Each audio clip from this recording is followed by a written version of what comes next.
Apa yang kamu tanam, itu yang akan kamu tuai. Setiap perbuatan pasti ada balasan. Kalau kita berbuat jahat, ya pasti jahat pula balasannya. Begitupun sebaliknya. Hola netizen yang tercinta, nama Fuji tiba-tiba disebut oleh Marissa Icha setelah Anggita Sari mengumbar isi chat mereka. Marissa Icha mengungkap sindiran menohok soal sifat caper dan membocorkan tentang Anggita Sari di-unfollow oleh Fuji. Kisruh Marissa Icha dan Anggita Sari rupanya memanas. Sempat menyebut semua baik-baik saja dan mengabaikan tantangan Anggita Sari, Marissa Icha justru menyeret nama Fuji. Secara tidak terduga, Marissa Icha menyindir Anggita Sari soal alasan Fuji meng-unfollow sahabat Anggita Sari. Marissa Icha juga membahas alasannya merekam percakapan dengan Anggita Sari. Ini karena mendapat saran dari asisten untuk merekam percakapan demi membuktikan kalau semua baik-baik saja. Tidak hanya itu, Marissa Icha menyindir Anggita Sari dulunya jadi tukang kompor saat ia dan sang kakak Irene Bermawi ribut besar. Ia pun curiga kalau Anggita Sari sengaja membesar-besarkan masalah demi jadi bahan pemberitaan. Sebelumnya, Anggita Sari seolah belum puas meski sudah menyindir Marissa Icha soal etika karena merekam percakapan secara diam-diam dan baru minta izin saat hendak memposting rekaman tersebut. Anggita Sari yang masih emosi lantas membagikan isi chat dirinya dan Marissa Icha. Anggita Sari juga mengaku sakit hati kepada Marissa Icha. Ia sempat pula menyindir Marissa Icha playing victim dan mengaku malas dengan drama yang terjadi saat ini. Nah, gimana nih menurut netizen yang maha benar? Silahkan berkomentar ya. Katanya ya, nggak tahu kata survei atau kata apa, bentuk bibir yang tipis, terus yang bentuknya tipis, terus gimana gitu, itu adalah ciri-ciri orang yang biasanya julid, nyinyir, ya kurang bagus sih gitu. Banyak sih bibir tipis, tapi ini tipisnya tuh orang pasti susah ya ngebentuknya. Ada juga yang bibirnya tebal katanya. Bibirnya tebal tuh berarti wawasannya luas. Ada juga yang ada di bibirnya tuh ada nih kayak aku ya, ada tai lalatnya, katanya cerewet banget. Bener loh, aku cerewet banget. Jadi ya patut juga sih hati-hati ya dari segala ciri-ciri itu aja. Siapa tahu bener ya kan, yang bibirnya tipis, julid, tiba-tiba baik, padahal ada maunya, bener nggak? Jadi nggak apa-apa sih, walaupun itu masih mitos ya, tapi untuk waspada boleh-boleh aja. Tapi soalnya kadang-kadang merah banget. Kadang-kadang ciri-ciri itu bener kayak aku nih, tai lalat di sini segede gaban. Katanya si cerewet lah, apa bener sih aku cerewet, cuman gak julid. Kalau cerewet ya bener gak sih? Kalau bener coba komen ya.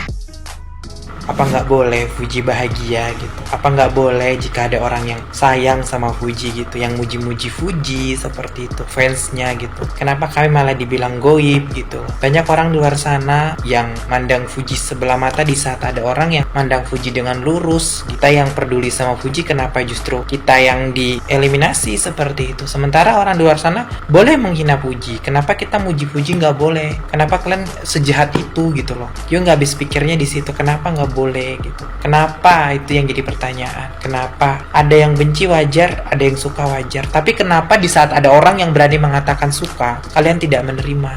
Dibuka mindset otak itu. Fujianti Utami Putri selain memiliki prestasi, tapi memiliki karakter yang baik. Itu yang paling penting. Karena Gyu selalu bilang, banyak sekali musisi dan artis yang jatuh itu bukan karena prestasinya yang jelek, tapi karena karakternya yang jelek seperti itu. Beda dengan Fujianti Utami Putri, memiliki prestasi dan karakternya baik sehingga banyak sekali fans yang mencintai Ukti seperti itu. Karena apa? Karena Ukti memiliki suatu prestasi dan tentunya memiliki karakter yang baik. Kan dia udah bilang, banyak artis yang jatuh, musisi yang jatuh bukan karena prestasinya yang jelek, tapi karena karakternya yang jelek. Karakter itu apa? Sifat. Karakter itu ya kamu seperti itu. Bagaimana kamu mencerminkan diri kamu di halayak banyak orang seperti itu. Kalau negative thinking itulah, walaupun kamu pintar, tapi kalau kamu nggak punya karakter yang baik, itu percuma seperti itu. Yang paling penting itu adalah karakter. Gio selalu bilang sama pasukan ketumbar, dan tentunya sama Fuji lovers yang lainnya, Gio ngefans sama Ukti, itu bukan karena prestasinya Ukti. Kalau prestasi itu bisa digali seperti itu, tapi karakter Ukti, sayang sama Gala, pekerja keras seperti itu, pantang menyerah, itu karakter yang harus dicontoh dari Ukti. Itu yang paling penting. Makanya dari itu Gio selalu bilang sama pasukan ketumbar yang lainnya, kenapa di saat memasuk ke grup pasukan ketumbar kita fokusnya ke ukti, karena cerminannya Gio tuh ya ukti seperti itu. Nggak perlu di dalam grup itu kita tuh membuat sesuatu hal yang justru membuat huru hara seperti itu. Hanya ingin berlaga argumen itu nggak penting seperti itu, karena banyak banget hal-hal yang positif yang tentunya bisa kita post di sosial media. Atau Gio ngomong yang baik-baik, Gio FYP, video Gio bisa ditonton puluhan ribu, ratusan ribu, sampai miliaran, sampai jutaan, bisa seperti itu. Gampang, nggak harus menjatuhkan orang lain. Intinya kamu jadi diri kamu sendiri, tapi jangan nyakiti hati orang seperti itu.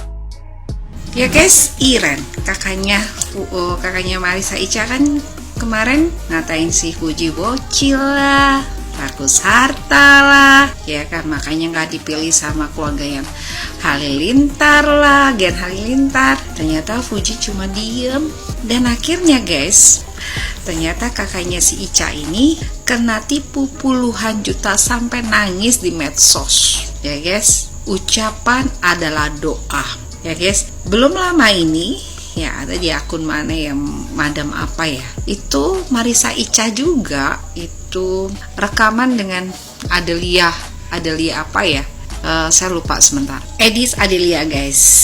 Ya, waktu itu katanya ini kasus gak pernah diungkap, kenapa sekarang diungkap? Dan Anggita Sari juga, kok omongan saya di pembicaraan dia tentang keluarga itu malah diviralkan di medsos. Sampai-sampai dibilang oleh Uci Flodea, dari dulu belum berubah nih si Marisa Ica. Ya guys, dari situ kita belajar ya, ketika kita dihina di publik, kita lebih baik memilih diam ya. Memilih diam, biarkan Tuhan yang balas. Kalau Tuhan yang balas, mereka terkatup-katup kan. Jadi karma itu instan ya guys. Sekarang kakaknya siapa, Ica, si Iren juga lagi sedih karena ditipu puluhan juta. Ini kakak beradik lagi guys. Ya, ini pelajaran buat kita ya guys. Apalagi kalau ada anak yatim piatu loh, kita harus kasihan sama dia ya, jangan disakiti ya. Nah, saat dia mengata-ngatain si Fuji, dia bilang kalau perkataannya itu salah, dia berhak dihukum sama Allah, katanya, dihukum sama Allah. Sekarang katanya orang-orang karena dibayar kontan, jadi asal kita diem ya guys ya. Semoga kita pada kuat kalau dihina orang. Ya, itu saja dari saya guys. Kita ambil pelajaran supaya kita jangan sembarangan menyakiti hati orang, apalagi kalau orang itu memilih diam. Termasuk Haji Faisal dengan Oma itu memilih bicara yang seperlunya aja, yang tidak negatif.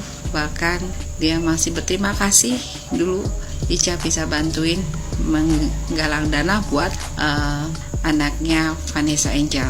Itu saja guys. Ingat, karma dibayar kontan. Karma itu ada yang instan, ada yang harus ditunggu juga. Hati-hati ya. Ada istilah, apa yang kamu tanam, itu yang akan kamu tuai.